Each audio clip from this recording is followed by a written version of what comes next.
ఓం శ్రీ సాయిరామ్. ఈరోజు అడుగకవే ఓ మనస అనేటువంటి శీర్షిక మీద మన ఆత్మీయ సోదరులు ధారా నారాయణమూర్తి గారు ఉపన్యాసించబోతున్నారు. వాటి గురించి ఒక్క 4 వాక్యాలు మనం తెలుసుకుందాం. ఈ ధారా లక్ష్మీనారాయణమూర్తి గారు వేమవరం వాస్తవ్యులు, రేపల్లి డివిజన్, సనాతన విద్యా సంపన్నులు, జ్యోతిష వాస్తు యజ్ఞయాగాది ప్రవచన నిపుణులు, స్వాధ్యాయ ప్రవచనకర్త, ఆలయ సకల కార్య నిర్వహణ ధునీరుడు, సత్యసాయి పద క్రియాశీలక కార్యకర్త, దైవానుగ్రహ పరిపూర్ణులు. అందుకని వారింట్లో స్వామివారు విభూతి మనకు అనుగ్రహిస్తున్నారు. ఆధ్యాత్మిక సంస్కృతి సుగంధ పరిమళాల వ్యాప్తిలో ప్రచారకర్త, మృదు మధుర భాషణ చిత్రులు అయినటువంటి ధారా లక్ష్మీనారాయణమూర్తి గారిని తమ యొక్క సత్సంగాన్ని కొనసాగించవలసిందిగా మా హృదయపూర్వక స్వాగతం, సుస్వాగతం. సాయిరామ్ సార్. ఓం శ్రీ సాయిరామ్. సర్వదేవతాతీత స్వరూప శ్రీ భగవాన్ సత్యసాయీశ్వరుని దివ్య పదచరణారవిందములు శరణవేడుతూ, అహం సత్యబోధక అధినేతలైన శ్రీ మల్లెల లక్ష్మీనారాయణ నాన్నగారికి మరియు శ్రీమతి మల్లెల వరలక్ష్మి అమ్మగారికి కూడా నా హృదయపూర్వక ప్రణామములు అర్పిస్తూ, స్వామివారు అనుగ్రహించినటువంటి కొన్ని విషయాలన్నీ కూడా మనం ఒక్కసారి మననం చేసుకుందాం. ముందుగా స్వామి పాదములకు ఒక్కసారి హృదయపూర్వకమైనటువంటి నమస్సుమాంజలి ఘటిస్తూ, ఆత్మీయ సాయి బంధువులకు, కుటుంబ సభ్యులందరికీ కూడా సాయిరాం చెప్తూ, శ్రీ మహామహిమాలయం ఉతసేవ్య దివ్య పదాంబుజం శ్రీమదమృత పదప్రదం శృతి సిద్ధ ధర్మనికేతనం కామదహనం మౌని మానస నిత్య నివాసినం భావయే శ్రీ సత్యసాయి పాదుకాం హృదయాంతరే. శాంతిదం సుక్షాంతిదం ప్రశాంతి నిలయపుతామహం భ్రాంతిమాయా జాతివర్ణ విభేద వాద విమోచనం క్రాంతిమత్ విమలార్చ ధర్మపద ప్రచారణదారణం భావయే శ్రీ సత్యసాయి పాదుకాం హృదయాంతరే. సర్వమంగళదాయకం జగతి ప్రశాంతి విధాయకం సర్వకారణమీశ్వరం ప్రజ్ఞాన మానస సాక్షిణం సర్వయోగోత్థారణం సదసత్ విలక్షణ మోక్షదం భావయే శ్రీ సత్యసాయి పాదుకాం హృదయాంతరే. అడుగకవే ఓ మనస, అడుగు కొలది అది అడుగున పడునని, అడుగకున్న పని వడిగానగునని అడుగకవే ఓ మనస. అడుగని శబరిని ఆదరించడే, అడుగక తనకై మడియు జటాయువు కడకు నేగి సద్గతి కలిగించడే, అడుగకవే ఓ మనస. స్వామి తత్వము అనంతమైనటువంటిది. స్వామి బాటలో, స్వామి మాటలో బంగారు స్వామిని మనం, వారు చెప్పినటువంటి విషయాలను మనం ఒక్కసారి మననం చేసుకుంటే, ప్రేమ అనేది ఆ లక్ష్యం అనేది కూడా త్యాగంగా భావించాలంటున్నారు స్వామి. ప్రేమ అనేది దేనిని కోరదు, ప్రేమ ఎవరిని కూడా దూషించదు, ఎవరిని బాధించదు. తల్లి బిడ్డల ప్రేమ కానివ్వండి, భార్యాభర్తల ప్రేమ కానివ్వండి, అన్నదమ్ముల ప్రేమ కానివ్వండి, వీటన్నిటి యందు ఎంతో కొంత స్వార్థ ప్రయోజనాలు మాత్రం ఉంటాయి, స్వప్రయోజనాలు కూడా ఉంటాయి. కానీ ఎట్టి స్వార్థ స్వప్రయోజనాలు లేని ప్రేమ ఒక్క భగవంతుని, బాబావారి దివ్య ప్రేమ మాత్రమే. ఈ ప్రేమతత్వాన్ని తెలుసుకోగోరు వ్యక్తులు కూడా స్వార్థ స్వప్రయోజనాలన్నీ కూడా త్యాగం చేయాలంటున్నారు స్వామి. ఎన్ని కష్టాలు వచ్చినా కూడా, అడ్డు తగిలినా కూడా లెక్క చేయక ముందుకు సాగాలని స్వామి చెప్తూ ఉన్నారు. మనం ఏకత్వాన్ని కనుక విశ్వసించినప్పుడే ప్రేమతత్వం గుర్తించవచ్చు అంటున్నారు. నిజంగా మనం ప్రేమ కలిగితే గనక ఎట్టి ప్రదేశమైనా, ఎట్టి పరిస్థితుల్లో అయినా ప్రేమను ఏమాత్రం విడిచిపెట్టాం. అదేవిధంగా మనం ఒక చిన్న ఉదాహరణతో, ఒక చిన్న కథతో స్వామివారు చెప్పిన విషయాలు మనం మననం చేసుకుందాం. ఒక మహారాజు ఒక అడవిలో వేటాడి అలసిపోయాడు. ఆయనకు దాహం వేసింది. కొంత దూరంలో ఒక కుటీరం కనిపించింది. కనిపించగానే అక్కడికి వెళ్ళారు. అక్కడ ఒక మహనీయుడు ఆ యొక్క రాజుని సాధారణంగా ఆహ్వానించి తన కోసం తెచ్చిపెట్టుకునేటువంటి కందమూలాలని, ఆ చల్లని నీటిని అందించారు. ఆ మహనీయుని యొక్క ఆతిథ్యానికి రాజు బాగా సంతోషించారు. స్వామి, అతి సమీపంలోనే మా రాజ్యం కూడా ఉన్నది, మీరు కూడా నా వంట వచ్చి నా యొక్క ఆతిథ్యం కూడా స్వీకరించాలి స్వామి అని ప్రార్థించాడు. సర్వసంగ పరిత్యాగైనటువంటి ఆ మహర్షి దీనికి ఏమాత్రం అంగీకరించలేదు. ఆ మహర్షి అంగీకరించకపోవడంతో రాజుగారు కూడా బలవంతం చేశారు. బలవంతం చేయటం వల్ల సరే రాజుగారిని కూడా సంతృప్తిపరచాలని రాజు వెంటనే ఆయన కూడా వెళ్ళారు. ఇరువురు కూడా స్నానం ఆచరించిన తర్వాత ఆ మహనీయుని కూడా ఆ స్వామివారి ఆతిథ్య స్వీకారం చేస్తూ ఆ యొక్క దేవుని వద్దకు వెళ్ళారు.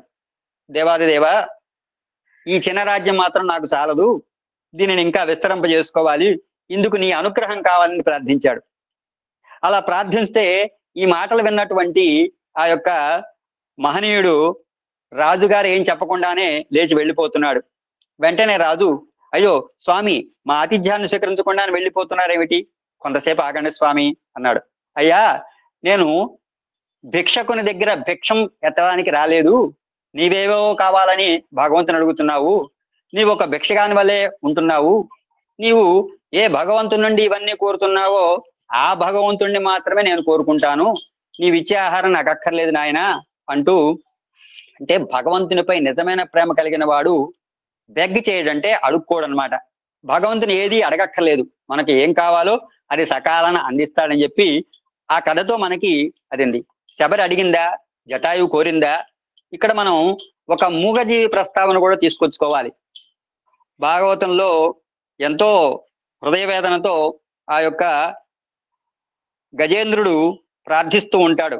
లావక్కంతయ్యలేదు ధైర్యము విలోలంబయ్యే, ప్రాణంబులం తావులు దెప్పను మూర్ఛ వచ్చే, తను ఉండస్సన్ శ్రమంబయ్యన్ నీవే తప్పని తప్పం పెరుగ మన్నింపదగున్ దీను రావే ఈశ్వర కావవే వరద సంరక్షణ భద్రాత్మక అని చెప్తూ, ఓ కమలాప్త, యో వరద, యో ప్రతిపక్ష విపక్ష దూర, యో కవియోగ భంజ సుగుణోత్తమ, యో శరణాగతామర, యో మునీశ్వర మనోహర, యో విపుల ప్రభావ, రావే కరుణింపవే తలపవే శరణార్థిని నన్ను గావవే. ఆ మొగజీవి ఎంత ప్రార్థించిందండి.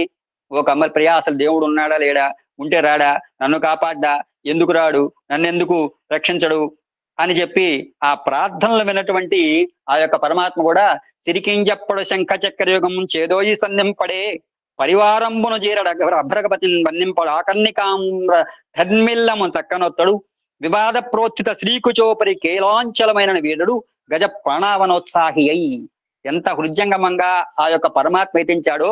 అందుకనే మనం భగవన్ నామస్మరణ చేస్తున్నప్పుడు భగవంతుడు అండగా ఉంటారు, రక్షగా ఉంటారు. అందుకనే మరి శబరి అడగలేదు, జటాయు కూడా కోరలేదు.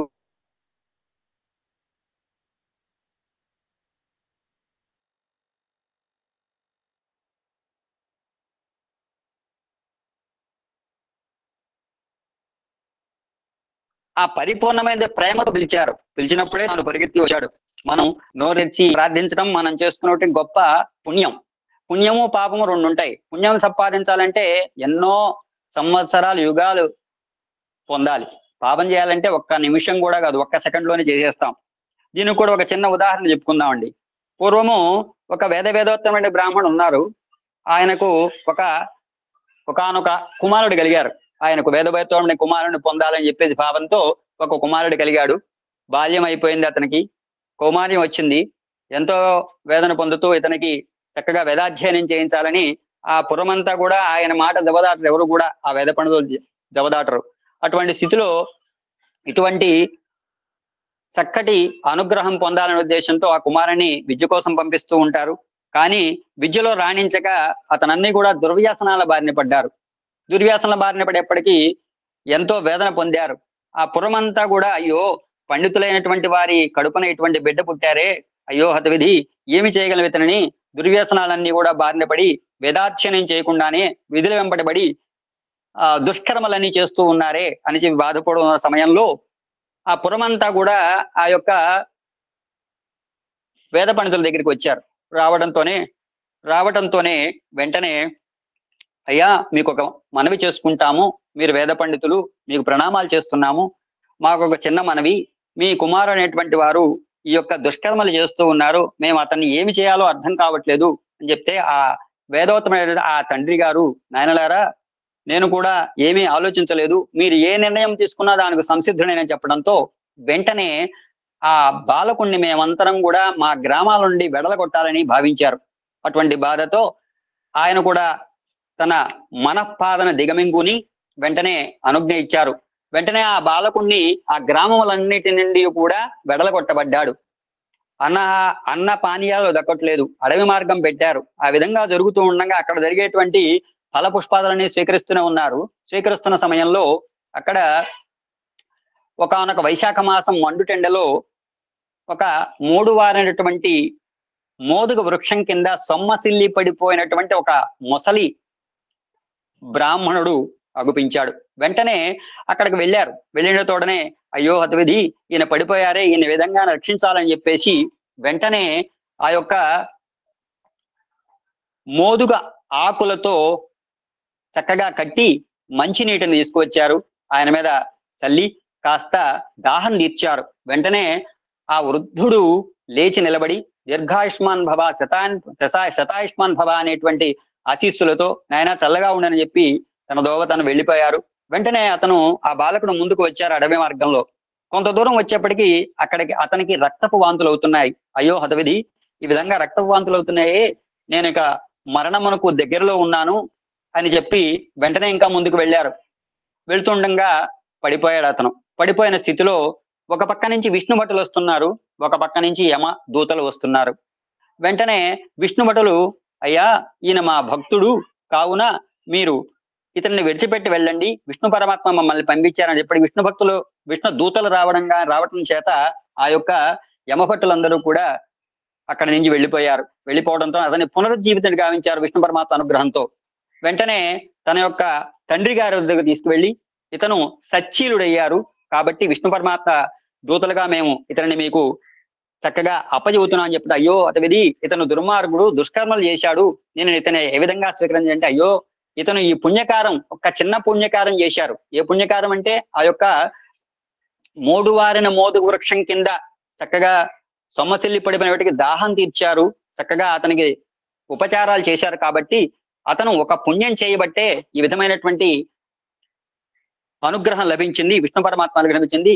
కాబట్టి పాప కర్మముల కంటే ఒక పుణ్యకార్యం చేయమని భగవంతుడు చెప్పడమే అంతరార్థంగా చెప్పబడింది. అదేవిధంగా భగవంతుని మన ఎందు ప్రేమ కనుక మనం ప్రవర్తిస్తూ ఉంటే మన ఖజానాలో ఎంతైనా సరే విలువై ఉంటాయో మనకు అందరికీ తెలిసిన విషయమే. అదేవిధంగా మనకి ఏది మంచిదో ఏది చెడ్డదో మనకు తెలుసు. కాబట్టి భగవంతునిపై భారం వేస్తే నీకు మంచిదైనా తానే అందిస్తాడు. ఏ నిమిషంలో ఎప్పుడు ఎక్కడ ఏ విధంగా అందించాలో పరమాత్మకే తెలుసు, భగవంతునికే తెలుసు అనమాట. అన్నిటినీ కూడా ఆ సాయీశ్వరునికి అర్పించి సర్వకర్మ భగవత్ ప్రీత్యర్థం అని భావించి నిశ్చల మనస్సుతో గనక మనం ఉంటే గనక సర్వము కూడా తానే చూసుకుంటారు బాబా గారు.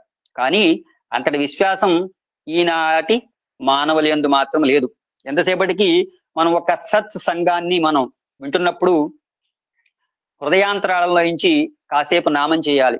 మనం ఆధ్యాత్మిక చేతనాసక్తులైనప్పుడు కాస్త ఓం శ్రీ సాయిరాం చెవులతో నామాన్ని వింటూ చేతితో లిఖిత నామ జపాన్ని రాస్తూ ఉన్నట్టయితే చక్కగా భగవంతుని అనుగ్రహం లభిస్తుందని చెప్పేసి మనకి ఆ విశ్వాసాన్ని పొందాలని స్వామివారు చెప్తున్నారు. మనం ఎట్టి పరిస్థితుల్లో కూడా ఏ విధమైన వాంఛలు లేక భగవంతుణ్ణే వాంఛించామనుకోండి, ఆ పాదాలే శరణ వేయడామనుకోండి, అన్నీ కూడా తానే చూస్తారంటారు భగవంతుడు. మనం ఉన్న స్థాయి లేకపోవడం చేతనే ప్రారంభ స్థితిలో మనం కొన్ని కోరక తప్పదు, మానవ జన్మ కదా. చంచలత్వమైనటువంటి బుద్ధితో మనం ఉన్నా కూడా ప్రారంభ స్థితిలో మనం అయ్యో పరమాత్మ నా యొక్క కుమారుడికి ఉద్యోగం ఇప్పించు, మా ఇంట్లో చక్కగా ధన సమృద్ధి కలిగించు, ఎట్టి పరిస్థితుల్లో కూడా ఆరోగ్యాన్ని ఇవ్వు పరమాత్మ, అనారోగ్యం మా బారిన పడకుండా చేయి పరమాత్మ అని చెప్పి అడగక అమ్మ అయినా బువ్వ పెట్టదు కదా. కానీ అమ్మ అనేది ప్రాకృత సంబంధమైనది, ప్రకృతి సంబంధమైనది, ప్రవృత్తి సంబంధమైనది. ఈ ప్రవృత్తికి అడుక్కోవడం, తీసుకోవడం సహజం. కానీ ఈ డివైన్ మదరు నివృత్తి సంబంధమైనది. నివృత్తిలో ఆనందాన్ని అనిపిస్తుంది తప్ప అడుక్కోవడం అనేది లేదు. దైవం మనకి ఏది ఇచ్చినా కూడా ఇక్కడ మంచి చెడ్డ అనేటువంటి విచక్షణానికి తావీయకూడదు. ఈ దృష్టికి అది చెడ్డగా అనిపించినప్పటికీ దాని ఫలితం మంచిగా ఉండవచ్చు. ఒకవేళ ఒక్కసారి మనకి ఒక తూరి ఆలోచించినట్లయితే మలేరియా జ్వరం వచ్చిన వాడికి కనుక మనం ఈ క్వినాయిన్ డాక్టర్ గారు ఇచ్చినట్లయితే అది చేదుగా ఉంటుంది, కానీ అది మాత్రం రోగ నివారణ చేస్తుంది కదా. అట్లే మనం భక్తి మార్గంలో ప్రవేశించినప్పుడు కొంచెం కష్టంగా ఉంటుంది. ఎందుకంటే చంచలత్వమైనట్టు మనస్సుతో మనం ప్రార్థించకూడదంట పరమాత్మ. ఒక ధ్యానం చేస్తూ ఉంటాం. చక్కగా ధ్యానాన్ని భగవంతుడు రూపం బాబా గారు చక్కగా ఎదురు కూర్చున్నారు, ఆ యొక్క సింహాసనంలో కూర్చున్నారు, అభయహస్తంతో చూపిస్తున్నారు, ఎంత అద్భుతమైనటువంటి అనుగ్రహాన్ని ఇస్తున్నారు అనేటువంటి ఆ హృదయంలో ఉన్నటువంటి భావాన్ని ఆ పరమాత్మ చరణారమ విందములందు పెట్టినట్లయితే సకల శుభాలు కలిగిందా పరమాత్మ. అందుకని కష్టంగా ఉన్నా కూడా ఇష్టంగా చేయాలంటున్నారు పరమాత్మ. ఏమాత్రం వెరవకూడదు అంటున్నారు, వదలకూడదు. నీవు తప్ప నాకు దిక్కేవరు పరమాత్మ అని చెప్పి మనం ఆ భావంతో ఉంటే మనకు అన్ని కూడా. మరి ఎంతో మంది మహనీయులు కూడా అనేక కష్ట నష్టాలకు వచ్చి దివ్యత్వాన్ని పొందే నిమిత్తమై సుదీర్ఘమైన తపస్సులు కూడా ఆచరించారు. బాధలు లేకుండా సుఖం మాత్రం రాదండి. ఎందుకంటే పిలచి అడుగ చెరకు పెట్టునా బెల్లంబు పిప్పిగొట్టి రసము పీల్చకున్నా. వజ్రానికి కటింగ్స్ చేసినప్పుడే సరైన విలువ వస్తుంది. బంగారాన్ని నిప్పులో వేస్తే కాల్చక సుందరమైన నగ తయారు కాదు కదా. అట్లే మానవత్వంలో కష్ట నష్టాలు కోర్చుకున్నప్పుడే దివ్యమైనటువంటి ఆనందాన్ని భగవాన్ ఇస్తాడు. మనందరికీ కూడా తెలుసు, ధ్రువుడు 5 సంవత్సరాల బాలుడు. అలాంటి వాడు కారడవుల్లో కఠినమైన తపస్సు చేశారు. అతని విశ్వాసమే విష్ణు స్వరూపం సాక్షాత్కరించింది. నాయన నీకేం కావాలని అడిగారు ఆ విష్ణు పరమాత్మ. స్వామి నేను ఎక్కడున్నానో ఏం చేస్తున్నానో తెలుసుకున్న మీకు నాకేమి కావాలో తెలియదా అన్నాడు ధ్రువుడు. అప్పుడు విష్ణువు, నాయన నీవెక్కడున్నావో నీ కోరిక ఏమిటో నాకు తెలుసు, కానీ నా పద్ధతి ఏమిటంటే ముందు భక్తుని మనస్సు మాట క్రియ ఒక్కటిగా ఉన్నాయో లేదో చూస్తాను. ఈ 3 గనక ఒకటైతే గనక నీ అభిష్టాన్ని తీరుస్తానన్నారు. నువ్వు తండ్రి తొడపైన కూర్చునే అర్హత పొందాలని అనుకున్నావు, తలచినట్లుగా తపస్సు చేశావు. ఇప్పుడు నీ మాట కూడా నీ సంకల్పమునకు క్రియకు తగినట్లు ఉన్నదా లేదా అని పరీక్షించాలన్నాడు. అప్పుడు ధ్రువుడు, ఈ ప్రాపంచిక విషయవాసనతో తండ్రి తొడపై కూర్చోవాలనే సంకల్పంతో వచ్చాను. విలువలేని గాజు ముక్క కోసం వస్తే విలువైన మాణిక్యం లభించినట్టుగా నీ దివ్య దర్శనం నాకు లభించింది పరమాత్మ. ఈ మాణిక్యం చెంతనుండగా ఇంకా గాజు ముక్క ఏ విధంగా కొరుకుంటాను అని చెప్పి ఇక్కడ స్వామివారు చెప్పింది ఇంకో విషయం కూడా ఉందండి. ఒకానొక సమయంలో ఆ సాయి కుల్వంత్ సభా మండపంలో వేద పండితులందరూ కూడా ఆశలై ఉన్నారు. పండితులను ఆదేశించారు, మీరందరూ కూడా సాయి గాయత్రి చేసుకుంటూ అక్కడ నదీ తీరంలో, చిత్రావతి నదీ తీరంలో చక్కగా సాయి గాయత్రి అవలంబించండి అన్నారు. వారు వెళ్ళిపోయారు సాయి గాయత్రి చేసుకోవాలని. స్వామి అన్నారు వెంటనే, ఇక్కడ సాయి గాయత్రి మాత ఉండంగా ఎక్కడికో వెతుకుతున్నారు అని చెప్పి స్వామి వారు చెప్పడంతో అందరూ కూడా అయ్యో హతవిధి, స్వామిని ఇక్కడ పెట్టుకుని భగవతిని ఇక్కడ పెట్టుకుని సాయి మాతని ఇక్కడ పెట్టుకుని ఎంతో దూరం మనం వెళుతున్నాము. మన హృదయంలో స్వామి ఉన్నారు కదా, ఇక్కడ స్వామి ఉన్నప్పుడు ఎక్కడికో వెళ్ళి సాయి గాయత్రి నదీ తీరంలోకి వెళ్ళి చేయక్కర్లేదు. స్వామి ముందే మనం సాయి మాత ముందే సాయి గాయత్రి చేయాలనేటువంటి భావాన్ని స్వామివారు అప్పుడు చెప్పడం జరిగింది. అదేవిధంగా కాబట్టి ఆ యొక్క ధ్రువునికి చెప్పారు విష్ణు పరమాత్మ, నాయన నీ సంకల్పము క్రియ ఒకటయ్యాయి కానీ కోరిక మరొకటి కోరుతున్నావు. మెజారిటీ అనేది అటువైపు ఉన్నది కనుక నీవు తిరిగి వెళ్ళి రాజ్యం నేలుకో అని ధ్రువుని పంపించారు. చూసారా, ప్రతి విషయమందు కూడా భగవంతుడు మనకి త్రికరణ శుద్ధి అంటే మనసు మాట క్రియ ఒకటిగా ఉన్నాయా లేదా అని చూస్తూ ఉంటారట. ఒక మిద్దె పైకి మనం ఎక్కాలంటే నిచ్చెన వేస్తాం. ఈ నిచ్చెన పైన మిద్దె గోడకు ఆనుకుని ఉండాలి కదా. క్రింద భూమిని ఆధారంగా చేసుకోవాలి. కిందనున్న ఆధారమే విశ్వాసము, పైన ఆనుకున్న గోడయే ప్రేమ. కనుక ప్రేమ విశ్వాసము ఈ 2 ఉన్నప్పుడే మనం ఎంతటి ఉన్న స్థాయికని వెళ్ళొచ్చు. ఈ 2ని సంపాదించుకుంటే ఏ యొక్క జపధ్యాయాలు చేయక్కర్లా, విశ్వాసం పెంచుకోవాలి. మనకు తెలియకుండానే మనలో ఆనందం ఆవిర్భవిస్తుంది. ఆనందంలో నీది నాది అనే భేదం ఉండదు. అప్పుడు సర్వాన్ని కూడా త్యాగం చేస్తాం. దాన్ని అంటారు త్యాగైనైకే అమృతత్వ మానుష. కానీ మనం త్యాగం చేయలేకపోతున్నాం. కారణం ఏమిటి? అభిమాన మమకారములు మనల్ని కట్టివేశాయి. అంటే ఇక్కడ బంధాలు ఉంటాయి కదా, భవబంధాలు భగవంతుడే ఇచ్చాడు కదా. ఆ బంధాలు బాల్యము, యవ్వనము, కౌమార్యం, వృద్ధాప్యము. వృద్ధాప్యంలో ఏం చేస్తూ ఉంటాం, మళ్ళీ బాల్యంలో గుర్తు వస్తూ ఉంటుంది. ఎందుకంటే అయ్యో నా పిల్లలకి అది ఇచ్చానే, నా పిల్లలకి ఇది ఇచ్చానే. పుట్టపర్తిలో ప్రశాంతలయంలో అది కాదు గారు, సాయిరాం మీ ఊళ్ళో సాయిరాం కూడా మీ ఊళ్ళో కూడా నాకు ఒంట్లో బాగాలేదు, మీ ఊళ్ళో కూడా ముసలివాడికి ఇల్లు తాగబట్టి నాకేం సంబంధం కూడా త్వరపాకం వాడికి. సాయిరాం ఎస్ ఇప్పుడే మీ ఊళ్ళో ఈ సత్సంగం ఎవరికో ఇల్లు తాగబట్టి నాకేం అవసరం కదా.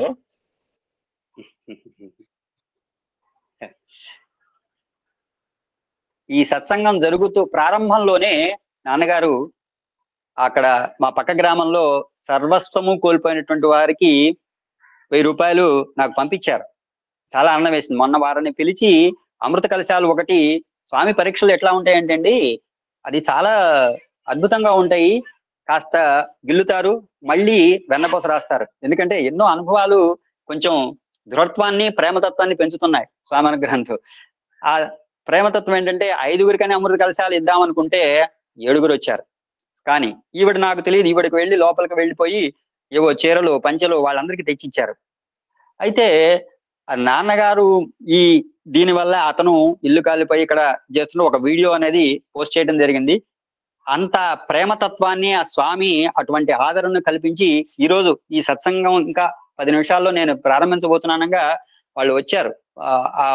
వారికి ఆ 1000 రూపాయలు కూడా స్వామి అని ఇవ్వడం జరిగింది. వారు ఎంతో సంతోషించారు. వారికి సర్వస్వం బట్టలు కూడా లేకుండా ఎంతో ఇబ్బంది పడుతున్న స్థితిలో ఇటువంటి కించిత్ సహాయం చేయడం అనేది ప్రేమతత్వాన్ని మనకు భగవంతుడు ఇచ్చిన అనుగ్రహంగా భావిస్తూ ఉన్నాం. అదేవిధంగా ఇటువంటి త్యాగాలను మనం చేస్తూ ఉన్నప్పుడే మనం మన ధర్మాన్ని ఎప్పుడు నిర్వర్తించాలంటారు. ఈ బంధాలన్నీ కూడా బాల్యము, యవ్వనము, కౌమార్యం, వృద్ధాప్యము. వృద్ధాప్యంలో మనం చోదరు వాళ్ళు అంటూ ఉంటారు, స్వామి ప్రశాంతి నిలయకి వెళ్తాం. చాలా మంది చెప్తూ ఉంటారు, మాకు ఒకగానొక అబ్బాయి అండి, వాడు ఫారెన్ లో ఉంటున్నాడు, ఎంతో అద్భుతంగా మంచి ఉద్యోగంలో చేరాడు, నెలకి 5-6 లక్షల జీతం వస్తుంది, మంచి కారు కొన్నాడు. అతను చెప్తూ ఉంటాడు ఫోన్ చేసి, నాన్న కారు కొన్నాను, మంచిగా ఉద్యోగం వస్తుంది, మంచిగా జీతం వస్తుంది, సంవత్సరానికి ఒక్కసారే అతను రావడానికి ఎప్పుడో అతను కుదిరినప్పుడు, ఎప్పుడన్నా అవసరం నాన్న ఒకసారి రానన్నా అని చెప్పినా కూడా ఆ పిల్లవాడిని నాన్న ఇప్పుడు సెలవు లేదని చెప్తూ ఉంటాట.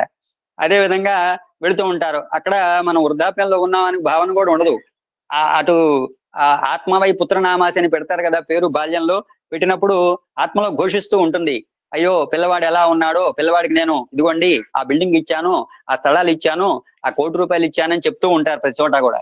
అదే విధంగా ఆ పిల్లవాడు ఎట్టి పరిస్థితుల్లో కూడా ఈ యొక్క వృద్ధాప్యంలో అతనికి అండగా నిలబడక అతను తన పిల్లలతో, తన కుటుంబంతో సంతోషంగా ఉంటూ ఉంటారు.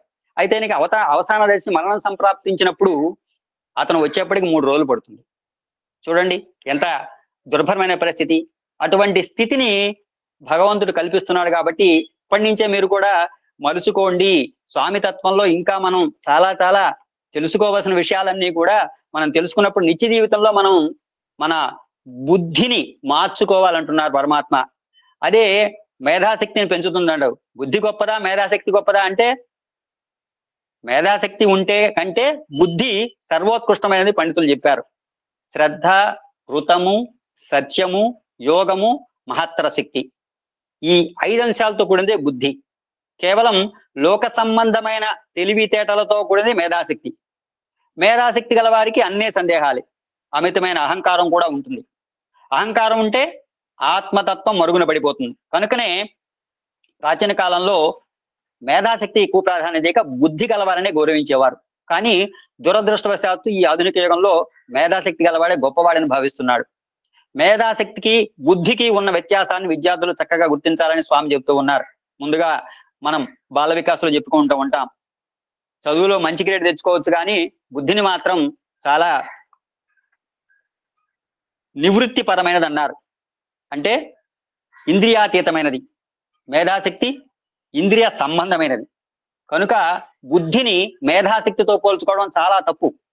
దేహానికి పై స్థాయిలో ఉన్నవి ఇంద్రియాలు, ఇంద్రియాలకు పై స్థాయిలో ఉన్నది మనస్సు, మనసుకు పై స్థాయిలో ఉన్నది బుద్ధి, బుద్ధికి పై స్థాయిలో ఉన్నది ఆత్మ. అనగా బుద్ధి ఆత్మకు అత్యంత సమీపంలో ఉన్నది. కనుకనే బుద్ధి గ్రాహ్యం అతీంద్రియం అన్నారు. మనస్సు తెల్లని వస్త్రం వంటిది, ఇది చాలా పవిత్రమైనదే. కానీ దుస్సంకల్పముల చేత అపవిత్రమైపోయినది. మాలిన్యమైన వస్త్రం మనం చాకలికి వేస్తాము, చాకలి దాన్ని తెల్లగా చేశాడంటాము. కానీ బట్టను తెల్లగా శక్తి చాకలవానికి లేదు. అతడు కేవలం బట్టకు ఉన్న మాలిన్యాన్ని నిర్మూలించి తీసుకువస్తాడు. మన మనస్సు కూడా విషయ వాసనల చేత మాలిన్యం అవుతున్నది కనుక దానిని శ్రద్ధ విశ్వాసాలతో దైవ చింతన అనే రాతికి వేసి కొట్టినప్పుడు మాలిన్యం విడిపోతుంది. అదేవిధంగా జగద్ వ్యవహారాలకు సంబంధించిన పనులన్నీ కూడా భగవత్ సంకల్పానుసారం జరిగిపోతుంటాయి. దీనికి మన దేహమే సరి అయినటువంటి ఉదాహరణ. ఎట్లా? మనస్సు ఎక్కడికైనా వెళ్ళాలని సంకల్పించుకున్న తక్షణమే పాదాలు అక్కడికి బయలుదేరుతాయి. తర్వాత ఫలానా పని చేయాలని సంకల్పించుకున్న తక్షణమే చేతులు అందులో నిగ్నమవుతాయి. భోజనం చేయాలని సంకల్పించుకున్న తక్షణమే నోరు భుజిస్తూ ఉంటుంది. ఈ విధంగా చేతులు, కాళ్ళు, నోరు, కన్నులు మొదలైన అన్ని అంగాలు మన సంకల్పాన్ని అనుసరించి మన కర్తవ్యాన్ని తాము నిర్వర్తిస్తున్నాయి. అయితే వినే చెవి మాట్లాడడానికి ప్రయత్నించదు కదా, మాట్లాడే నోరు వినడానికి ప్రయత్నించదు. ఈ విధంగా ఎవరి కర్తవ్యాన్ని వారు మాత్రం నిర్వర్తించినప్పుడే క్షేమం కలుగుతుంది. ఒకసారి నోరు తప్ప మిగిలిన ఇంద్రియాలన్నీ దీనికి విరుద్ధంగా ప్రవర్తించాయి. మేమెంతో శ్రమపడి ఆహారాన్ని సంపాదిస్తే నోరు మాత్రమే తింటున్నది, సొమ్ము ఒకటిది సోకూడదు అన్నట్లు సంపాదించేది మేము భుజించేది నోరా, ఇది ఇలా జరగడానికి వెళ్ళేదని తమ పనులు మానుకున్నాయి. దాంతో ఏమైపోయింది? దేహమే కృషించిపోయింది. దేహంలోని వివిధ అంగముల వలె ప్రపంచంలోని మానవులు కూడా తమ కర్తవ్యాలను తాము నిర్వర్తించాలని శాసించాడు భగవంతుడు. కానీ ఆ విధంగా చేయకపోవడం చేత మానవులు తాము అశాంతిని పొందడమే గాక జగత్తుకు కూడా అశాంతిని అందిస్తున్నారు. కాబట్టి చాలా మంది స్వామి చెప్పినవే చెబుతున్నారు అనుకుంటారు. మీరు నేర్చుకున్నంత వరకు చెప్పినవే చెప్పాలి. మరి విన్న విషయాలను ఆచరించి ఆనందం అనుభవిస్తే అవి మళ్ళీ చెప్పక్కర్లేదు. కానీ మనం గనక ఎట్టి పరిస్థితుల్లో కూడా మనం బాల్యము అనే విషయాన్ని తీసుకుంటే ఎప్పుడు కూడా బాలకులమే. ఎందుకంటే ఎప్పుడు నేర్చుకోవాల్సిన స్థితిలోనే ఉన్నాం కాబట్టి నాకైతే నేను నేర్చుకునే స్థితిలోనే ఉన్నాను ఇంకా కూడా. అందుకనే అన్యథా శరణం నాస్తి అంటూ ఉంటారు. దయమూల విధం జగత్ అంటారు. స్వామి చెప్పారు, దయచేత ధన్యులు కావలెరా, ఎంతటి వారు దయచేత ధన్యులు కావలెరా, అసురుడైన భూసురుడైన అఖండ తెలివి కలవాడైన దయచేత ధన్యులు కావలెరా, విద్య నేర్చి వాదాడిన గాని పద్యములెంతో పాడిన గాని దయచేత ధన్యులు కావలెరా, ఎంతటి వారు దయచేత ధన్యులు కావలెరా, కొండ గుహలలో నుండిన గాని కూర్చుని జపములు చేసిన గాని యోగాభ్యాసము చేసిన గాని భాగవతాదులు చూచిన గాని దయచేత ధన్యులు కావలెరా, ఎంతటి వారు దయచేత ధన్యులు కావలెరా, కాషాయ వస్త్రము వేసిన గాని కంఠమాల ధరించిన గాని గడగడమని జపమాల త్రిప్పిన కడకు నీ యొద్దకు రావలె బాబా దయచేత ధన్యులు కావలెరా, ఎంతటి వారు దయచేత ధన్యులు కావలెరా, భక్తితో నిన్ను కొలిచిన గాని పుట్టపర్తికే వచ్చిన గాని పూజలు బాగా చేసిన గాని పుడమయంతయు తిరిగిన గాని దయచేత ధన్యులు కావలెరా, ఎంతటి వారు దయచేత ధన్యులు కావలెరా. ఈ విధంగా దయమూలమిదం జగత్ అంటారు. మనం ఆ దయని ఏర్పాటు చేసుకోవాలంటున్నారు. ఆ విధంగా ఆ స్వామి చెప్పినటువంటి విషయాలన్నీ కూడా మనం మననం చేసుకుంటూ ఈ యొక్క అన్ని శక్తుల కంటే కూడా సంఘ శక్తి చాలా గొప్పదన్నారు. వ్యష్టి సాధించలేని కార్యాన్ని సమిష్టి సులభంగా సాధించగలట. గడ్డిపోత చిన్న చీమను కూడా బంధించలేదు, కానీ అనేక గడ్డిపోతలను చేర్చి త్రాడుగా పెరిగినప్పుడు మదించిన గదం కూడా బంధించడానికి వీలవుతుంది. కనుక ఈనాడు మానవులలో ఐకమత్యము, సంఘీభావము, అదే స్వామి చెప్తున్నారు, యూనిటీ, డివినిటీ, ప్యూరిటీ అవసరం. అనేక్యత అనేది అసంతృప్తిని కలిగిస్తుంది, అనేక బాధలను చేకూర్చుతుంది. మనకి ఇప్పుడు ఉన్నటువంటి అన్ని కూడా డివైడ్ అండ్ రూల్ అంటే విభజించి పాలించు అనే విధాన్ని వివరిస్తూ ఉన్నాయి. కాబట్టి మనం ఇక్కడ చిన్న ఉదాహరణ తీసుకోవాలి. మహాభారతంలో ధర్మజుడు చక్కని ఆదర్శాన్ని అందించాడు. మాకు విభేదాలు వస్తే మేము 5 మంది సోదరులు, కౌరులు 100 మంది సోదరులు, కానీ మా దేశం పైన ఎవరైనా దండితే మేమందరము 105 మంది సోదరులు అన్నాడు. కనుక ఎవరైనా ఏదైనా సరే భారతీయులమంతా ఒక్కటే అనే భావన ఉండాలని చెప్తున్నారు స్వామి. అదేవిధంగా మనం ఏకమై దేశాన్ని రక్షించడానికి పూనుకోవాలని చెప్తారు స్వామి. అదేవిధంగా ఈ యొక్క దయమూలమిదం జగత్తు, ఇప్పుడు ఏమైంది, ధర్మమూలమిదం జగత్ అని విశ్వసించారట. ఈ ఆధునిక యుగంలో ధనమూలమిదం జగత్ అని భావిస్తున్నాం. కానీ ఈ ప్రస్తుత పరిస్థితుల్లో దయమూలమిదం జగత్ అని స్వామి అంటున్నారు. అంటే ఇప్పుడు ఇందాక చెప్పుకోవడం జరిగింది, ఆ ఎమ్మెల్యే నాన్నగారు చక్కగా వారికి పంపించడం అనేది ఎంత ఆర్ద్రత, ఎంత ఆర్తితో వారికి ఆ యొక్క సేవ చేసుకున్న అనుగ్రహాన్ని ప్రసరించారో, అది ఒక్క మన స్వామి సంస్థల్లో సాయి భక్తులకు మాత్రమే అవలంబించే క్రియ అండి. ఎవరికి ఉండదు. పక్క ఎవరున్నా సరే అయ్యో కాలిపోతుంది మనం వెళ్ళి దగ్గరికి వెళ్ళి సేవ చేస్తాం. అక్కడ మిగతా వారందరూ కూడా అయ్యో ఫైర్ ఇంజిన్ పిలవండి, వారిని పిలవండి, ఏలో పిలవండి అని చెప్తారు తప్ప ఎవరు కూడా చేరు. ఒక్క స్వామి ఇచ్చిన అనుగ్రహం ఏమిటంటే సాయి భక్తులకు ఎట్టి పరిస్థితుల్లో తక్షణమే సేవ చేసే అనుగ్రహాన్ని ఇంకెవరికి ఇవ్వాల, మనకొక్కరికే ఇచ్చారు. అందుకని ఒకనొక దుష్కర్మ చేశాడు అనుకోండి, కోర్టు అతడికి ఉరిశిక్ష విధించింది. అయితే అతను తప్పు చేసింది మనసా దేహమా? మనస్సు యొక్క ప్రోద్బలంతోనే ఆ దేహం చేసింది. కాబట్టి చేయించిన మనస్సు, చేసినది జడమైన దేహము. కానీ నీవు మనస్సును శిక్షణ దేహాన్ని శిక్షిస్తున్నావు. అంటే మనం జీవిత కాలంలో నామస్మరణ అనేటువంటి దాన్ని మనం ఎట్టి పరిస్థితుల్లో కూడా విడవకుండా క్షమ సత్యము, క్షమ ధర్మము, క్షమ యోగము, క్షమ అహింస, క్షమ యజ్ఞమగును, క్షమయాచారము, క్షమ దయ, క్షమయే ఆధారమగును సర్వంబునకున్. ఇప్పుడు చూడండి, సతీ సకుబాయి చూసుకుంటే కనుక మనకి దైవార్పిత భావము చేతనే క్షమాగుణం వస్తుంది, అభివృద్ధి అవుతుంది. సకుబాయిని కూడా వాళ్ళ అత్తగారు అనేక కష్టాలు గురి చేసింది. కానీ ఆ క్షమాగుణమే సకుబాయికి శాంతిని, ఓర్పును కలిగేసింది. రాత్రింబవళ్ళు కూడా ఆవిడ్ని పాండురంగాన్నే స్మరిస్తూ వచ్చింది. అప్పుడు ఆవిడ నిలువనీడలేని బ్రతుకు నీ కొరకని మోయుదానరంగా, నిలువదురా నా మనసు నీ చూపులు దూరమైన కలలోనైనా కనులకు కానగరావా కృష్ణ, నిన్ను విడచి నిలవలేనురా కానగరారా.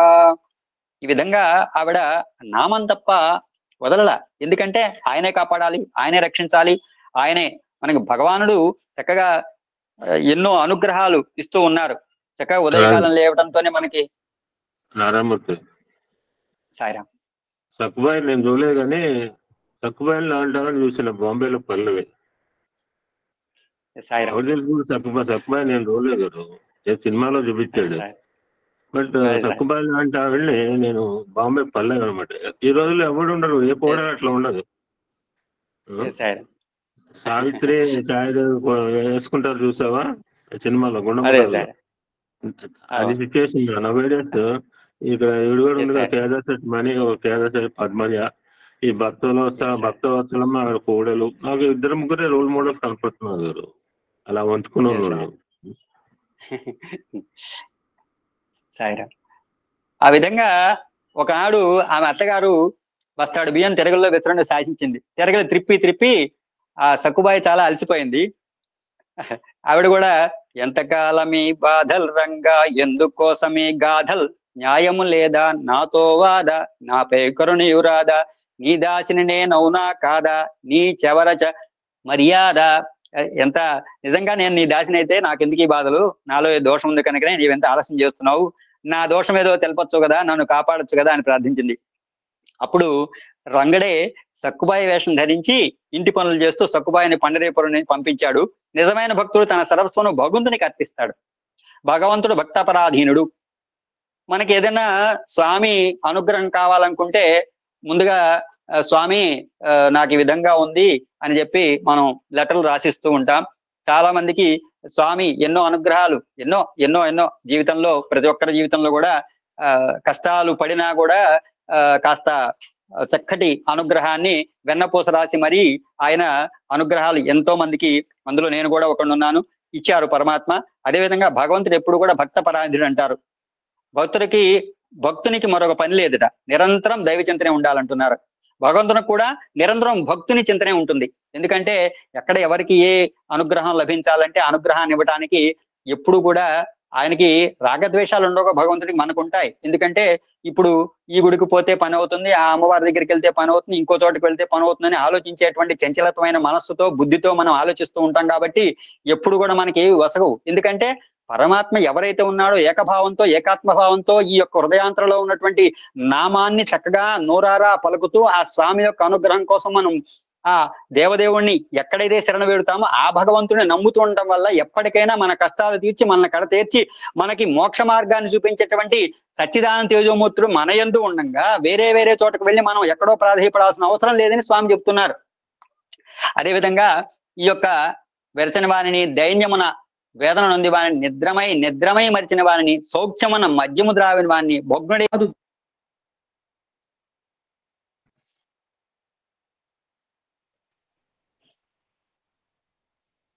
కావ మనసు ఆ యొక్క చేసిన వారిని, కామినుల చంపుట ధర్మము కాదు అర్జున అని చెప్పి అర్జునుడు అశ్వత్థామ నిద్రిస్తున్న సమయంలో ఉపాండవులు గొంతులు కోశాడు. అర్జునుడు అతన్ని బంధించి ద్రౌపది వద్దకు తీసుకొచ్చాడు. ద్రౌపది అర్జునుని కాళ్ళు పట్టుకుని ఈ యొక్క విషయాన్ని చెప్పడం జరిగింది. కానీ భీమునికి మాత్రం కోపం వచ్చింది. అప్పుడు ద్రౌపది, నా బిడ్డలు గతించారని నేను ఎంత బాధపడుతున్నానో, ఈ అశ్వత్థాను చంపితే ఇతని తల్లి కూడా అంత బాధపడుతుంది కదా, పోయిన నా బిడ్డలు ఎలాగైనా తిరిగి రారు, నాకు ఈ దుఃఖము తప్పదు, ఇంకా ఇతని చంపి ఇతని తల్లికి కూడా దుఃఖమును ఎందుకు అందించాలి, కనుక అశ్వత్థామును చంపకండి అని చూడండి. మాతృమూర్తి చక్కగా ఎంతో హృదయంగా ఆ ఆనంద తన్మయత్వంతో ఆ యొక్క మాతృవాత్సల్యాన్ని మనకి చెప్పింది. శంకర భగవత్పాదుల వారు కూడా ఎంతో చక్కగా మాతృపంచకం అని చెప్పేసి ఒక పంచకాన్ని మనకు కూడా చెప్పడం జరిగింది. ఎందుకంటే ఆయన చాలా వేదనతో కాలడిలో ఆదిశంకర తల్లి ఆర్యాంబ గారు మనసేపై ఉంటే తనను తలుచుకున్న వెంటనే ఆమె దగ్గరకు శంకరులు వచ్చి ఉత్తరక్రియలు చేశారు. ఆ సందర్భంలో శంకరులు కొన్ని విషయాలు చెప్పారు. ముక్తామణిస్త్వం నయనం మమేతి రాజేతి జీవేతి చిరం సుతత్వం ఇచ్చుక్త్వ స్తవబాచి మాత దదామ్యహం తొండలమేవ శుష్కం. అమ్మా, నువ్వు నా ముత్యానివిరా, నా రత్నానివిరా, నా కంటి వెలుగు నాన్న, నువ్వు చిరంజీవిగా ఉండాలి అని ప్రేమగా నన్ను పిలిచిన నీ నోటిలో ఈనాడు కేవలం ఇన్ని శుష్కమైన బియ్యపు గింజలు వేస్తున్నాను, నన్ను క్షమించు తల్లి అని ప్రార్థించారు. అంబేతి తాతేతి శివేతి తస్మిన్ ప్రసూతి కాలే యదవోచ్చ ఉచ్చై కృష్ణేతి గోవింద హరే ముకుందే చహో జనన్యై రుచియోతి మంజలి. పంటి బిగువన నా ప్రసవ కాలంలో వచ్చే ఆపుకోలేని బాధను అమ్మా, అయ్యా, శివ, కృష్ణ, హర, గోవింద అనుకుంటూ భరించి నాకు జన్మనిచ్చిన తల్లికి నేను నమస్కరిస్తున్నానని చెప్తోంది. అస్తాం తావదీయం ప్రసూతి సమయే దుర్వా రశూలభ్యధ నైరుత్యం తను శోషణం మలమయ శయ్యాచ సంవత్సరి ఏకశ్చాపిన గర్భభారభరణ క్లేశ యక్షమ దాతుం నివృత్తిమున్నతోపితనయ తస్యై జనన్యై నమః. అమ్మా, నన్ను కన సమయంలో నువ్వు ఎంతటి కడుపు నొప్పి అనుభవించావో కదా, కళను కోల్పోయి శరీరం శుష్కించి ఉంటుంది, మలముతో శయ్య మలినమైన 1 సంవత్సర కాలం ఆ కష్టాన్ని ఎలా సహించావో కదా, ఎవ్వరూ అలాంటి బాధను సహించలేరు. ఎంత గొప్పవాడైనా కుమారుడు తల్లి రుణాన్ని తీర్చుకోగలడా? నీకు నమస్కారం చేస్తున్నానమ్మా. కలలో నేను సన్యాసి వేషంలో కనబడేసరికి బాధపడి మా గురుకులానికి వచ్చి పెద్దగా ఏడ్చావు. ఆ సమయంలో నీ దుఃఖము అక్కడి వారందరికీ బాధ కలిగించింది. అంత గొప్పదానివని నీ పాదాలకు నమస్కరిస్తున్నాను. నదత్తం మాతస్తే మరణ సమయోతయమపివా స్వధావు నో దత్త మరణ దివసే శ్రాద్ధ విధిన నజ్జత్త మాతస్తే మరణ సమయే తారకమను రకాలే సంప్రాప్తే మయుకురుదయాం మాతురతులాం. అమ్మా, సమయం మించిపోయాక వచ్చాను. నీ మరణ సమయంలో కొంచెం నీళ్లు కూడా నేను గొంతులో పోయలేదు. శ్రాద్ధ విధిని అనుసరించి స్వధాను ఇవ్వలేదు. ప్రాణం పోయే సమయంలో నీ చెవిలో కనీసం ఓ రామాయ నమః, ఓం కృష్ణాయ నమః అనే 6 అక్షరాల మంత్రాన్ని, కొందరు శ్రీరామాయ నమః అనేదే తారకమని కొందరు చదవలేదు. నన్ను క్షమించి నా యందు దేనితో సమానము కాని దయను చూపించు తల్లి అని ఆ యొక్క అమ్మ యొక్క వాత్సల్య మాతృపంచకంలో ఆ స్వామివారు ఆయన కూడా కన్నీటి బాష్పధారలతో అమ్మను తలుచుకుంటూ ఆ రోజున క్రియ చేయటం వల్లే భగవంతుని నామాలు భగవంతుడు ధరించిన శబ్ద రూపాలు, కంటికి కనిపించే దృశ్య రూపంగా కాకుండా శబ్ద రూపంగా భగవంతుడు భావించాడు. కావున ప్రతి నామాన్ని కూడా భగవాను శబ్దావతారంగా భావించాలని చెప్తున్నారు. అందుకనే మనం ఆత్మావలోకనం చేసుకోవాలంటున్నారు. మనం మితభాష చేస్తేనే అతి హాయిగా ఉంటుంది స్వామి చెప్పారు కదా. ఎందుకంటే నిశ్శబ్దం లేని శబ్దమే బ్రహ్మము. స్వామి చెప్తున్నారు, ఒక్క తూరి 2 చెవులు గట్టిగా మూసుకోండి, అప్పుడు ఓం అనే శబ్దం ప్రారంభమవుతుంది. అదే నిశ్శబ్దంలోని శబ్దము, అదే బ్రహ్మము. మీరు ఎంత నిశ్శబ్దంగా ఉంటారో భగవద్వాణి అంత చక్కగా వినిపిస్తుంది. మీ శబ్దమే అధికంగా ఉంటే ఇంకా భగవంతుని శబ్దం ఎక్కడ వినిపిస్తుంది? ఒక ఉదాహరణ కూడా స్వామి వారు చెప్పారు. మహాభారత యుద్ధ సమయంలో కృష్ణుని వయసు 76 సంవత్సరాలు, అర్జున వయసు 74 సంవత్సరాలు. అప్పుడు వారు మంచి యవ్వనంలో ఉన్నారు. ఇప్పుడు 18-20 సంవత్సరాలు కావాలని యువకుడు అంటాం కానీ ద్వాపర యుగంలో 75 సంవత్సరాల పైబడిన వారు కూడా యువకులే. కౌరవ సైన్యానికి కమాండర్ ఇన్ చీఫ్ గా నిలిచిన భీష్ముని వయస్సు సాయిరాం అప్పుడు 112 సంవత్సరాలు అయింది. అంటే 70 సంవత్సరాల పైబడిన వారు కూడా యువకులే ఉండేవాళ్ళట. కౌరవ సైన్యానికి కమాండర్ ఇన్ చీఫ్ గా నిలిచిన భీష్ముని వయస్సు కూడా 112 సంవత్సరాలు. ఆనాటి ఆహార విహారాలు ఈ విధమైన బలానికి మూల కారణం. ఈనాటి ఆహార విహారాలు మానవుని యొక్క దినదినములకు వృద్ధాప్యములకు తీసుకుపోతున్నాయి. అంతేగాక ఈనాటి వారందరూ కూడా అనవసర విషయాలు కూడా వాటి జోలికి వెళ్తూ ఉంటారు, తలదూరుస్తూ ఉంటారు. జీవితం అంతటికి ఇచ్చిన ఇంద్రియ శక్తిని 18-20 సంవత్సరాలకి కోల్పోతున్నాడు. ఈ దివ్యమైన ఇంద్రియ శక్తిని కాపాడుకోవాలి. పగలంతా శ్రమపడి పనిచేస్తాం, రాత్రి దించినప్పుడు ఇంద్రియాలని విశ్రాంతి తీసుకుంటాయి. మనం ఇక్కడ ఒకటి గమనించాలి. స్వామివారు మనకు చెప్పింది ఏంటంటే, రాత్రి కాలము ఎవరైనా సరే మనం స్వామివారిని తలుచుకుని రాత్రి నిద్రపోవడం ముందు ప్రతి వ్యక్తి కూడా కొంత ఆత్మావలోకనం చేసుకోవాలట. నేటి దినమంతా తన ద్వారా చేయబడిన పనులు ఏమైనా మనస్సు ద్వారా గాని, వాక్ ద్వారా గాని, శరీరం ద్వారా గాని శాస్త్ర పద్ధతి విరుద్ధంగా వ్యతిరేకంగా జరగలేదు కదా అని ఒకమారు ఉదయం నుండి సాయంత్రం వరకు మనం చేసుకున్నటువంటి పనులన్నీ కూడా సింహావకలం చేసుకోవాలట. ఒకవేళ ఏదైనా ఒక పని తెలిసి తెలియక జరిగిపోయిన అందుకు పశ్చాత్తాపంతో పాటుగా ప్రాయశ్చిత్తంగా భగవన్నామాన్ని జపించాలంటున్నారు. తిరిగి తన ద్వారా అటువంటి పని జరగకూడదని, జరుగనేనని దృఢముగా మనఃపూర్వకంగా సంకల్పించుకోవాలట. ఇంతేకాక దినమంతా తాను పని చేస్తున్నప్పుడు ప్రతి పనితో పాటుగా భగవంతుని స్మరణ జరుగుతున్నదా లేదా అని పర్యాలోచన చేయాలట.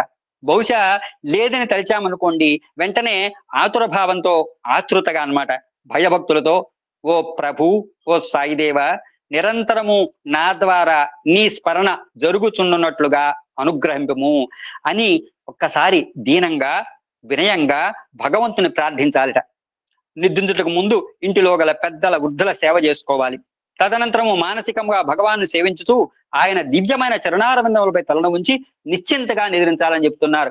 ఇవన్నీ ఎంత అద్భుతంగా ఆ స్వామివారు మనకి ఈ ఉన్నటువంటి జీవన వ్యవస్థలో ఉన్నటువంటి విషయాలన్నీ కూడా మనకు చాలా సంవత్సరాల క్రితమే చెప్పబడింది. అదేవిధంగా మనం తెల్లవారిన తర్వాత మళ్ళా చురుగ్గా పనిలో మొదలుకుంటాము. కనుక ఇంద్రియాలకు కూడా విశ్రాంతి అత్యవసరం. కాబట్టి ఇంద్రియాలు విశ్రాంతి ఇచ్చామనుకోండి, మనస్సు కూడా విశ్రాంతిగా ఉంటుంది. కానీ మనం నిద్రలో కూడా ఏదో తలుస్తూనే ఉంటాం, నిద్ర కూడా పోకుండా ఉంటాం. అదే విధంగా తెల్లవారి వచ్చిన తర్వాత మనకి ఏది కూడా జ్ఞాపకం ఉండకపోవచ్చు. ఒకసారి మనం ఏదైనా చెప్పామంటే అది జ్ఞాపకం ఉండే విధంగా మనం చేసుకోవాలనుకుంటే కనీసం సాయంకాల సమయం, రాత్రి సమయంలో కాసేపు భగవన్నామస్మరణ చేస్తూ భగవంతుడు చక్కగా ఈ రోజున మంచి అనుగ్రహాన్ని ఇచ్చారు, ఇంకా తెల్లవారుతునుగా లేచి బ్రాహ్మీ ముహూర్త సమయంలో లేచి చక్కగా నీ దివ్య అనుగ్రహ ప్రదాక్ష సిద్ధి మరలా కలిగించు స్వామిని మనం ఒకసారి ప్రార్థిస్తే ఆయన ఉప్పొంగిపోతారని స్వామివారే చెప్తున్నారు. అదే విధంగా మనం ఎట్టి పరిస్థితుల్లో కూడా మనకున్నటువంటి జ్ఞాన సముపార్జనం ఇతరులతో పంచుకున్నప్పుడు వారందరికీ కూడా గుండు సూది మనంతై కూడా కొంత జ్ఞాన సముపార్జన కలిగి ఈనాటి విద్యార్థులలో కూడా చక్కగా వారి అనుగ్రహ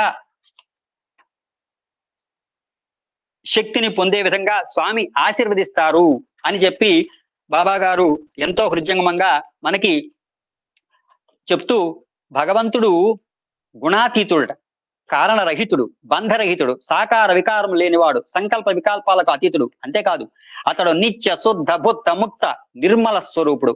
ఈ విశ్వమంతా కూడా స్వామి ఉన్నారు కదా, ఉన్నప్పుడు మనం ఎందుకు ఆయన పాదాలు పట్టుకోకుండా ఎక్కడెక్కడో మనం వెతుకుతూ మన మాయ పొరలు కమ్ముబడిన విధంగా మనం ఏ విధంగా ఆ పరమాత్మ మన బంగారుని పిలుస్తారు కదా, మన లోపల వెలుపల సర్వత్రా గాలి ఉండున్నది, కానీ కంటికి కనిపించదు కదా, చేతికి చిక్కదుగా, అంత మాత్రాన గాలి లేదని చెప్తామా? అదే విధంగా భగవంతుడు సర్వత్రా నిండి ఉన్నాడు. ఇతడు దేశకాల పాత్రలకు అతీతుడు. మనస్సు ఏ ఏ స్థానంలో ప్రభిస్తూ ఉంటుందో ఆయా స్థానములంతటా కూడా భగవంతుడు వ్యాపించి ఉన్నాడు. ఈ జగత్తులో మనస్సు లేని చోటు కనిపించదు. కనుక ఈ చరాచర ప్రపంచమంతయు కూడా పరమాత్మ యొక్క స్వరూపమే. నేను ఇంకా భగవంతుని చూడదు అనుకోవడం మూర్ఖత్వమే కదా. దీన్ని పురస్కరించుకునే శృతులు పశ్చన్నపిచన పశ్చతి మూఢో అన్నాయి. అయితే దీనికి తగిన కారణం లేకపోలేదు. ఏ విధంగా ఈ విశ్వాసాన్ని మానవుడు కనుక విశ్వభావంతోనే చూస్తున్నాడు, కానీ విష్ణు భావంతో చూడటం లేదు. భావములు మారినప్పుడే బాక్యం మారుతుంది. భావం యొక్క ప్రతిబింబమే బాక్యం. అదే reflection of the inner being అంటారు. అదే విధంగా త్యాగం ద్వారానే శాంతి లభిస్తుందని స్వామి చెప్తున్నారు. మానవులందు 2 విధాలైన భావాలు ఉన్నాయట. ఆ భావాలు ఏంటంటే అద్వైత దర్శనం, జ్ఞానం. దీనికి వైరాగ్యమే ఆధారం. ఆ వైరాగ్యమే త్యాగం. శ్రేయోహి జ్ఞానముఖ్యాసాత్ జ్ఞానాధ్యానం విశిష్యతే ధ్యానాకర్మ త్యాగాశాంతిరంతరం. కనుక మనకు త్యాగము తరువాతనే శాంతి లభిస్తుంది. త్యాగం చేయడం సాధ్యమా? మానవుడు సంకల్పించకుండా సాధ్యం కానిది ఏముందండి. కానీ దురదృష్టవశాత్తు కూడా ఈనాడు మానవుడు మనం ఈ యొక్క వాంఛలను, అంటే ఈరోజు ఏదో ఒక్కపొడి వేస్తున్న, నాకు ఇప్పుడు ఒక చిన్న ఉదాహరణ గుర్తొస్తుంది. నా మాతృమూర్తి ఉన్నారు, అప్పుడు పుట్టపర్తి సేవకు వెళ్ళడం జరిగింది. దగ్గర 15-20 ఒక్కపొడి ప్యాకెట్లు కూడా పుట్టపర్తి తీసుకెళ్ళా. అదొక హ్యాబిట్ ఉండేది. అప్పుడు తీసుకువెళ్తే అక్కడ ఎందుకో ఆ స్వామి సేవలో ఉంటూ ఈ యొక్క దుష్కర్మ చేయాలా అని చెప్పేసి తీసుకువెళ్ళి అక్కడ డస్ట్బిన్ లో పడేసాం మొత్తం. ఆ క్షణము నుంచి ఈ క్షణము వరకు కూడా స్వామి అనుగ్రహంతో ఒక్కపడి వేయకుండా ఉండేటువంటి అనుగ్రహ శక్తిని నాకు ప్రసారించారు. ఆ చూడంగానే ఎలర్జీ వస్తుంది నాకు. ఎందుకో అక్కడ అటువంటి ప్రశాంతత లేవండి. ఎంత చక్కటి అనుగ్రహాన్ని ఇస్తున్నారు స్వామివారు. ఎంత ఆ స్వామి అనుగ్రహం మనం పొందాలంటే ఎన్నో జన్మల పుణ్యం చేసుకుంటే గాని ఈ యొక్క మనం సంస్కారాన్ని కూడా పనికిరాం. సంస్కారం కూడా అర్థం వస్తుంది. ఎందుకంటే ఆ స్వామి పాదాలు పట్టుకుంటే ఎంత చల్లగా ఉంటాయి, ఎంత అద్భుతంగా ఉంటాయో. మనం అటువంటివన్నీ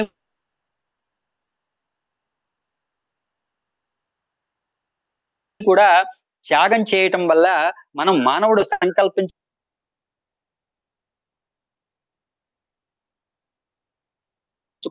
మనం కొన్ని పాటించి వాటిని ద్వారా వచ్చేటువంటి సంపదని ఈ విధంగా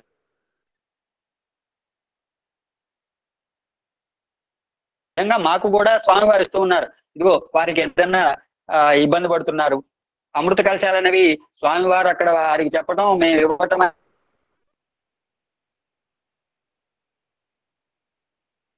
అనేది నిజంగా నా జన్మలో ఆ జీవితంలో భగవంతుడు ఇచ్చినట్టు గొప్ప అనుగ్రహం. అదేవిధంగా ఈ దురభ్యాసాలు లేకుండా మానవుడు చేయించలేకపోతున్నప్పుడు ఇంకా రాగద్వేషాలను కూడా ఏ రీతిగా చేయించగలడని చెప్పి పరమాత్మ అంటూ ఉన్నారు.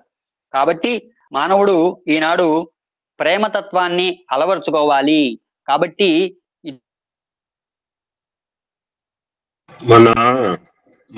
ఇటువంటి అడుగుతవే ఓ మనసా అనేటువంటి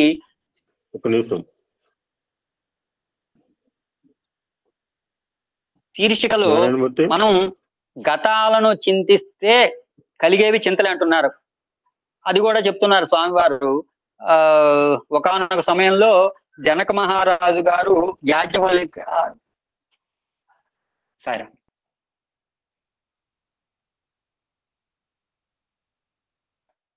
గురూజీ, నా పూర్వజన్మ వృత్తాంతం నేను వినగొరుతున్నాను, దయచేసి నాకు తెలియజేయమని ప్రార్థిస్తూ ఉంటే అప్పుడు యాజ్ఞవల్కుడు చక్రవర్తి, గడిచిందేదో గడిచిపోయింది, దానిని గురించి చింతింత ప్రయోజనం లేదు, ఇది నీకు శ్రేయస్కరం కాదు అని అనేక విధాలుగా జనకుని నచ్చజెప్పి ప్రయత్నించాడు. కానీ చక్రవర్తి తన కోరిక తీర్చమని పట్టుబట్టాడు. చివరికి యాజ్ఞవల్కుడు తన దివ్య దృష్టితో పరికించి, జనక, ఈ జన్మలో ఏ స్త్రీ అయితే నీకు ధర్మపత్నిగా ఉన్నదో ఆ స్త్రీయే పూర్వజన్మలో నీకు తల్లిగా ఉండేది అన్నాడు. ఈ మాటలు విన్నంతనే జనకుడు మానసిక పరివర్తన చెందాడు. నేనెంతటి దురుష్టుడను, ఆనాటి తల్లిని ఈనాడు భారీగా అనుభవిస్తున్నాను, ఇంటి దుర్మార్గపు జీవితాన్ని నేను ఇంకా త్యాగం చేయాలి అని తలంచాడు. ఆనాటి నుండి జనకుడు సంసారాన్ని త్యాగం చేసి వైరాగ్యంలో ప్రవేశించి జ్ఞానతత్వాన్ని అనుభవించాడు. ఈ విధంగా జనకుడు సంసారాన్ని త్యాగం చేసి జ్ఞానతత్వాన్ని అనుభవించాడు. ఈ విధంగా కర్తవ్య పాలన చేసుకుంటూ నిత్య ధర్మాలను నిర్వహిస్తూ దైవాన్ని చింతిస్తూ కాలాన్ని సార్థకం చేసుకుని మోక్షమును పొందాడు. కనుకనే డ్యూటీ ఈజ్ గాడ్ అన్నారు. ఇక్కడ కూడా సేవ చెప్పారు స్వామి. ప్రతి మానవుడు తన కర్తవ్యాన్ని తాను నిర్వర్తించాలి. ఇది కూడా భగవత్ చింతన, ఆధ్యాత్మిక శక్తి, సేవ ఇవన్నీ కూడా స్వామి ఇచ్చినాడు మనకి. ఎందుకంటే మనం ఎన్ని విషయాలలో ఆ స్వామి వారిని మనం ఆదర్శంగా తీసుకుంటే మనం ఉదాహరణకి మనం బలి చక్రవర్తి ఉన్నారు కదండి, ఆయన ఆదర్శాలను తీసుకుంటే కనుక ముందుగా మనం మన అహంకార మమకారాలను అణగదొక్కాలట. ఈ విధంగా అణగదొక్కిన మహాచక్రవర్తి బలి చక్రవర్తి. ఈనాడు మనం బలి చక్రవర్తిని పూజిస్తున్నాం, కానీ అతని గుణాలు ఏమైనా అలవర్చుకుంటున్నామా? బలి చక్రవర్తి దైవానికి మనమే అర్పితం కావాలి. చాలా మంది రామనామ జపం చేస్తుంటారు, కానీ రాముని ఆదర్శాలను ఎంతమంది అనుసరిస్తున్నారు? రాముని వలె పితృవాక్య పరిపాలన ఎంతమంది చేస్తున్నారు? రాముని యందు సోదర ప్రేమ అధికంగా ఉండేది, కానీ ఈనాడు సోదరులు ఒకరొకరు ప్రేమిస్తున్నారా? ప్రేమిస్తే ఉన్నత స్థితికి వెళ్తున్నారు, ద్వేషిస్తే సుప్రీంకోర్టుకు వెళ్తున్నారు. కాబట్టి రామభక్తుడైన వాడు రాముని గుణాలను అలవర్చుకోవాలి. అదేవిధంగా బలిచక్రవర్తి భావాలను 1-2 మనం గనక అనుభవించాలి. అప్పుడే మనం పవిత్రమైనటువంటి శక్తి మనలో ప్రవేశిస్తుందని స్వామి చక్కగా మనకి బోధ చేశారు. అదేవిధంగా ధర్మం ఎక్కడ ఉంటుందో విజయం అక్కడ ఉంటుందంటారు. దీనికి ఉదాహరణగా మనం దైవానుగ్రహాన్ని పొందితే గనక మనం ఎంత అద్భుతమైన అనుగ్రహం లభిస్తుందో స్వామి చెప్తున్నారు. మనకి ఎంత ధన వస్తు వాహనాలు ఉన్నప్పటికీ కూడా దైవానుగ్రహం లేకపోతే ప్రయోజనం ఉండదు. భుజబలం, బుద్ధి బలం మొదలైన సమస్త బలాలు ఉన్నప్పటికీ దైవానుగ్రహం లేకపోవడం చేత కర్ణుడంతటి వాడే కడపటికి పతనం చెందాడు. కనుక దైవానుగ్రహాన్ని సాధించాలి. దీనికి money comes and goes but morality comes and grows. ఎన్ని విద్యలు నేర్చినప్పటికీ, ఎట్టి పదవిలో ఉన్నప్పటికీ నడత మంచిగా లేకపోతే సమాజం కూడా గౌరవించదు. కాబట్టి మనకి ఈ యొక్క ధర్మాన్ని ఆచరించడానికి ఒక ఉదాహరణ చెప్పారు స్వామి. యుద్ధానికి బయలుదేరే ముందు కౌరవులందరూ కూడా వెళ్ళి తల్లి అయినటువంటి గాంధారికి నమస్కరించగా ఆమె యతో ధర్మస్తతో జయ అన్నది. అనగా ధర్మం ఉన్న చోట జయం ఉంటుందిరా నాయన అని చెప్పింది ఆవిడ. ధర్మం లోపించినందువల్లే కట్టకడపి తల్లి కూడా వారిని ఈ విధంగా ఆచరించింది. ఆ తర్వాత తమ గురువైన ద్రోణాచార్యుడి వద్దకు వెళ్ళి నమస్కరించారు. అప్పుడు ద్రోణాచార్యుడు ఎత్ర ధర్మ తత్ర కృష్ణ, ఎత్ర కృష్ణ తత్ర జయ అని అన్నాడు. అనగా ఎక్కడ ధర్మం ఉన్నదో అక్కడ కృష్ణుడు ఉంటాడు, అక్కడే విజయం లభిస్తుంది అని ఆచరించాడు. కాబట్టి ఈ విధంగా కన్న తల్లి కూడా గురువు వీరిరువురు కూడా కౌరవుల యొక్క విజయాన్ని సాధించమని ఆశీర్వదించారు. కారణం ఏంటంటే వారు దైవ అనుగ్రహానికి దూరంగా ఉన్నారు. ఇవన్నీ మనకి స్వామి చెప్పినటువంటి విషయాలండి. దైవ రక్షణ ఎవరి యందున్నదో వారికి విజయం చేకూరుతున్నాడు. భారత యుద్ధంలో విజయాన్ని ఎవరు సాధించగలరు అని ధృతరాష్ట్రుడు సంజయుని ప్రశ్నించాడు. అప్పుడు సంజయుడు ఎత్ర యోగీశ్వర కృష్ణో ఎత్ర పార్థో ధనుత్తర తత్ర శ్రీ విజయోర్భూతుడు ధ్రువానీతిర్మతిమ. ఓ ధృతరాష్ట్ర, ఎక్కడైతే శ్రీకృష్ణుడు శరణాగతుడైన అర్జునుడు ఉన్నారో అక్కడే విజయం చేకూరుతున్నారు. కాబట్టి ఎక్కడ ధర్మం ఉంటుందో అక్కడ విజయం ఉంటుంది. మనం ధర్మ మార్గంలో ఉన్నప్పుడు మాత్రము అన్నీ కూడా భగవంతుడు మనకి ఇస్తాడు. మనం ఎక్కడికి వెళ్ళి అడగాల్సిన అవసరం లేదు. కాబట్టి ఈ విధమైనటువంటి అనుగ్రహాన్ని మనం పొందాలి. కాబట్టి నాకు కూడా సమయము దగ్గరగా ఉంటున్నది. కొన్ని విషయాలు చెప్పాల్సిన అవసరం ఉన్నది. అయినా సరే ఒక 5 నిమిషాల్లో ముగిస్తానండి.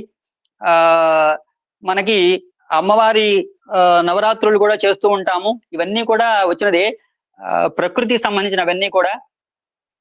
ఇవన్నీ కూడా మనం ఆ పరమాత్మ అనుగ్రహంతో ఈ చరాచర ప్రపంచంలో ఎన్నో విషయాలు సృష్టికి మనం మూలాధారంగా ఉంటూ ఉన్నాయి. మనం ఈ యొక్క త్రికరణ శుద్ధి అనేటువంటి పేరు మనకి తెలుసుకున్నాం కదా. ఆ త్రికరణ శుద్ధిని కూడా మనం పాటించాలని, గుడ్డివాడు సూర్యుని ఏ విధంగా గుర్తించలేడో అదే విధంగా అహంకారంతో నిండిన అజ్ఞాని తానే దేవుడు అనే సత్యాన్ని గుర్తించడో ఇది ఉన్నమాట, తెలుపుతున్నమాట అని స్వామివారే చెప్పారు. ఈ మనం చేసేటువంటి విషయాలన్నీ కూడా స్వామి చూస్తూ ఉంటారు. అదే విధంగా మనం చంచలత్వమైనటువంటి స్థితికి మనం ఇటువంటి వాతావరణం మనం క్రియేట్ చేసుకుంటాం వల్లే మనం ఆ స్వామి మన యందు కరుణ చూపించట్లేదని భావించాలి. అదే విధంగా మనం ఒక 4 వాక్యాలు మనం తెలుసుకోవాల్సిన అవసరం ఉంది. అవేమిటంటే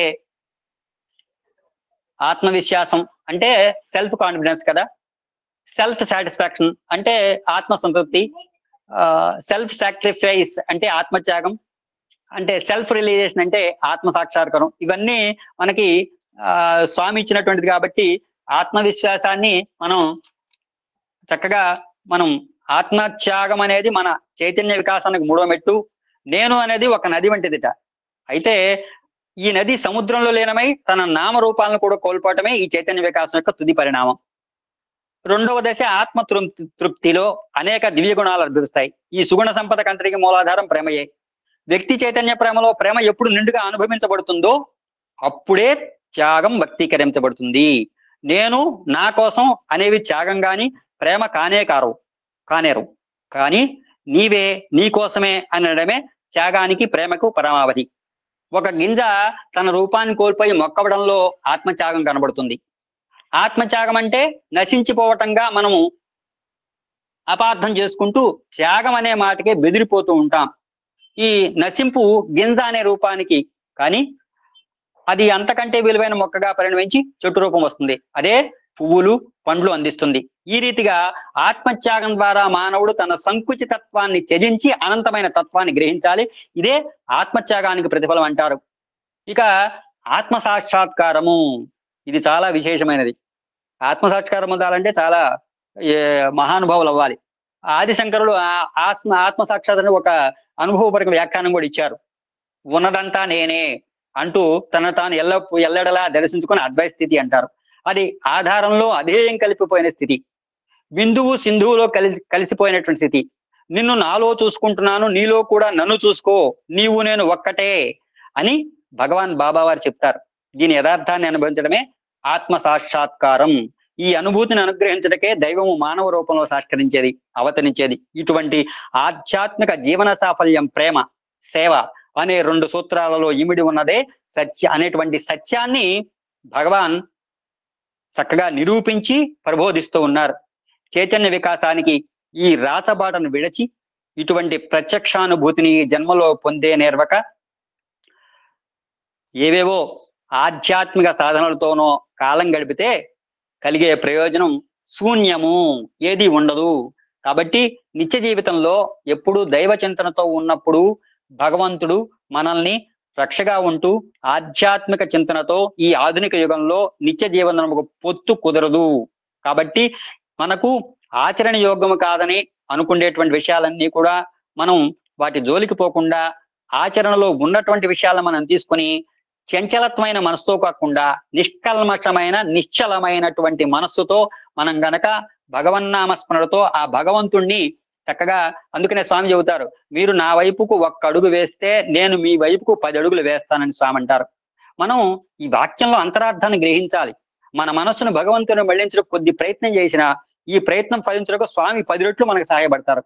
ఈ విధంగా స్వామి మనం దైనందిన కార్యక్రమాల్లో నిమగ్నమై విశ్వాసంతో ప్రేమతో దైవ చింతనలో పాల్గొని మనకు దైవానుగ్రహం వల్ల ప్రాప్తించిన దుర్లభమైన ఈ మానవ జన్మను సద్వినియోగం చేసుకుని పునరపి జననం పునరపి మరణం పునరపి జనని జఠరేసేనం ఇహ సంసారే బహుదుఃఖారే అనేటువంటి ఆ పునరపి జననం పునరపి మరణం ఆ వలయం నుండి విమోచన పొందుటకు మన ప్రయత్నాలు సిద్ధించుటకు శ్రీ సత్యసాయి భగవానుడి యొక్క దివ్య చరణారవిందములను మనమందరం కూడా ప్రార్థించుకుందాం.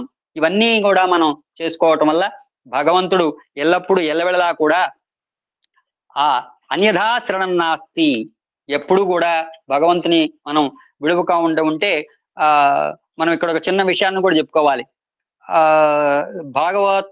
శ్రీమద్ భాగవతాన్ని సుఖయోగిందులు పరీక్షకు చెప్తూ ఒక మాట అంటాడు.